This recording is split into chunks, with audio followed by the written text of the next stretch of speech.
What's going on YouTube? NoNonsenseKnowHow here, and today a quick video on how to replace rear wheel bearings and seals on a motorcycle. This happens to be a 2009 F800GS, and we're going to keep this real elementary to the point. So here we go. Your first step is going to be verifying you need wheel bearings and isolating if the noise is coming from the front or the rear.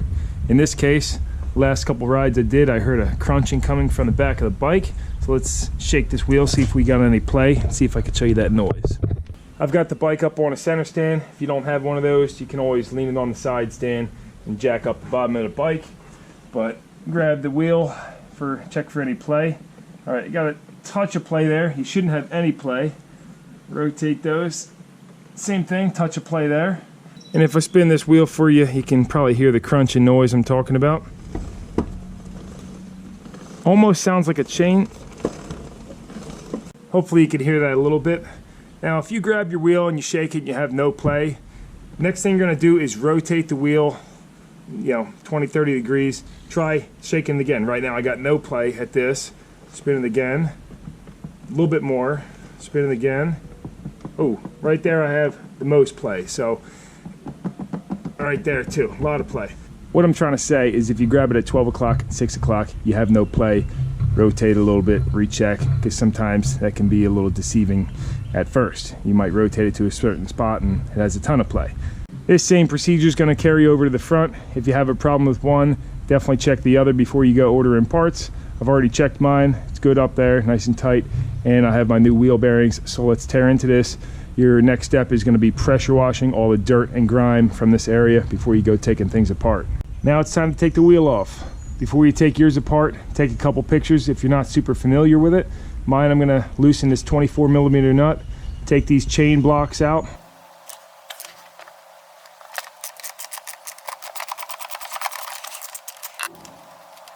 With this block out of here, we can roll that forward and then get your chain off, tuck that out of the way. Tap your axle through a little bit. If you're working on the ground like me, you can stick your foot under the wheel and then put neutral pressure on it with your toes. Slide your axle all the way out, make sure not to stick it on the ground. Well, I'm going to clean mine off anyway, but if you're off-road, don't let any dirt get on those threads or the axle at all. And then there you go, you can roll it right out of there. And now get our caliper off of here out of our way, leave it up to the side, and you're good. Make sure that your spacers, you're gonna have one of these spacers on each side. Make sure these don't fall out and that you don't get them mixed up. You can tell this would be a great time to replace your chain and sprockets. Mine look like they still have a little bit of life, so I'm gonna leave them be. We'll start on the sprocket side, remove the spacer, and then wiggle this out of the wheel. Inside of here you have rubber dampers. Pay attention to their location and what they look like before you go removing them. These are linked together in one piece, and this one's broken, but that's okay. It's not going to affect anything at all. Just make sure it goes back in the same way. Now we're going to flip this over, and I'll put down a couple blocks like so. That way when we're hitting this bearing out, we're going to hit it out from the other side. This is concaved, so that would be okay, but you don't want to damage this at all. Place that down on those blocks and leave room for that bearing to come out. Remove your spacer on this side, and you can probably use a lot of other tools, but a drift punch works excellent for hitting these out. You're going to drop this in here and then cock it sideways like so till it catches the inner race of the bottom bearing, and then go ahead and tap that and do the same thing but on the other side. Once you get it moving a little bit, rotate it back again, boom. Basically what I'm doing is going like this, boom, boom. So I'm driving the bearing out evenly. And our spacer should pull out like that. So make sure you don't get mixed up which way this went in. Came out just like that. Now before I drive this side out, I'm gonna pop this seal off and make sure that, using a screwdriver, pop the seal out of here. Make sure that I'm holding the bearing in. Look at that, on this side, it's got this retaining ring in here, and look at this bearing. This thing is shot. I don't know if you can see that great in the video, but a ton of play in there. So that was getting ready to take a shit. But while this one has a retaining ring we're gonna remove, sometimes their manufacturers use a lot of different methods. They'll actually, you might have to drill out these little dimples that they punch in there that hold the bearing in. So again, this is for the F800GS, but yours might be different. So I'm going to remove this retaining ring now. Some retaining ring pliers, and we can get that ring on out of there. Sometimes you might tap it a little bit, loosen it up. Always wear safety glasses when you are using retaining rings, because you can pop out and stab you in the eye. All right, we can flip this over, and this time I'm going to use just a long, this is actually an old motorcycle axle, and I'll pop that bearing out of there. Before you go slapping the new bearings in, clean out any mud, crud in there. Just blew mine out, and I'm ready to put my new bearings in. The bearings are all the same size, so no need to worry about that. Drop your bearing in here and use either a block of wood or a plastic mallet and get it started nice and centered. Once it's started, you could take the old bearing or a driver like this or a block of wood or a lot of different things and just pound your bearing on in there.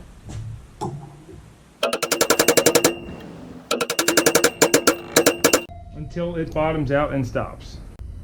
Flip her over. Drop your spacer in this orientation, so it has the spacer on this side, and drive your new bearing in.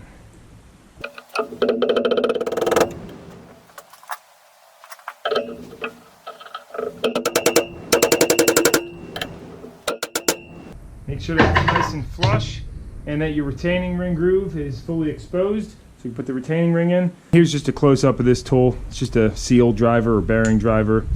You can see, got a whole set of those.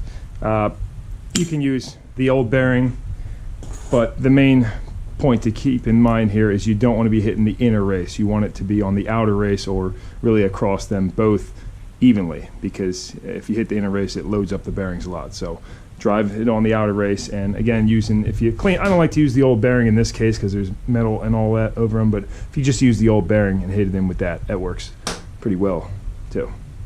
And then with your safety glasses on, drop your retaining ring back in here, some pliers, and make sure that fully seats in and spreads all the way out. You should be able to spin it. If it's not going in good or seating in that groove, then you got to drive that bearing in a little bit more. Mine feels good. You pop your grease seal in here.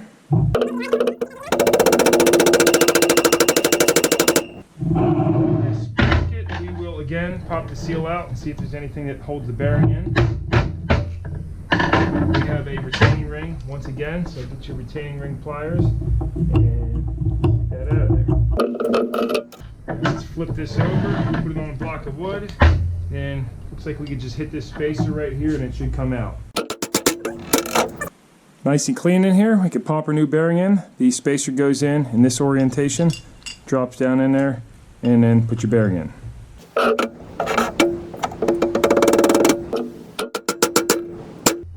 Pull that bottoms out and put your retaining ring in.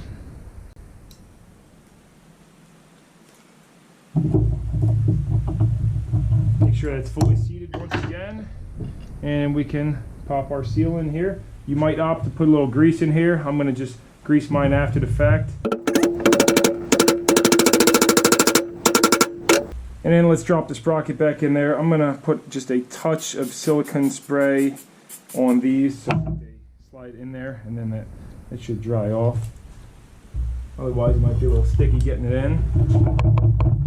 It's still a little sticky. There we go. You don't want to be shooting any motor oil or anything like that in there. That'll soften up the rubber.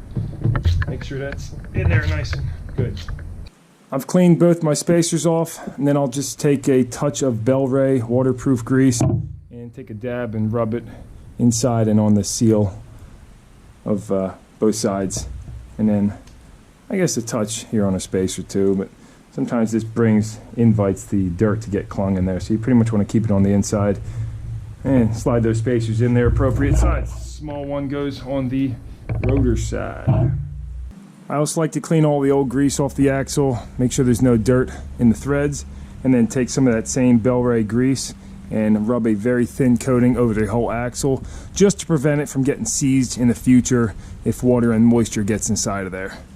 Now you can get your wheel rolling back in, get your caliper started, on whatever device is holding it on there, and then roll your rotor into the caliper brake pads. You might have to spread them out a little bit to get it to line up.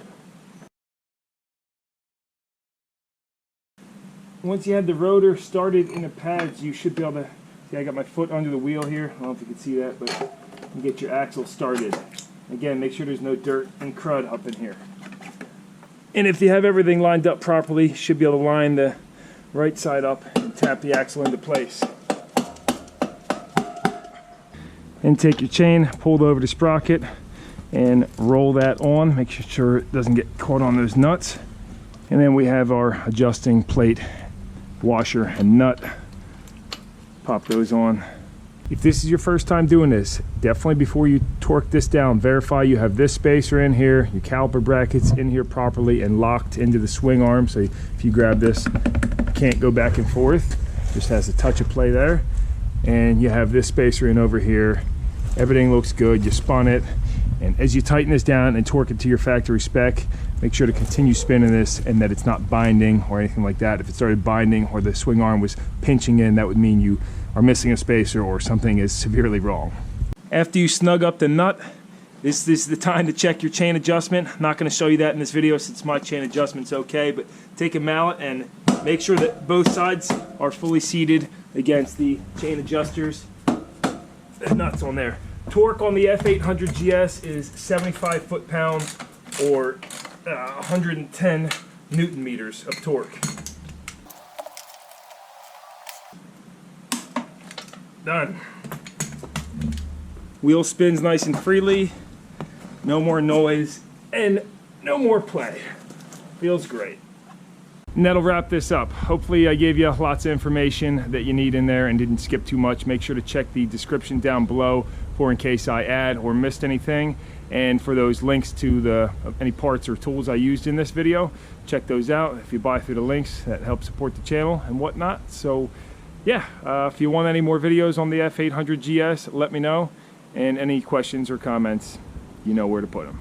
Till next time, this is Chris Brown here. No nonsense, know how, and I'll see you next time.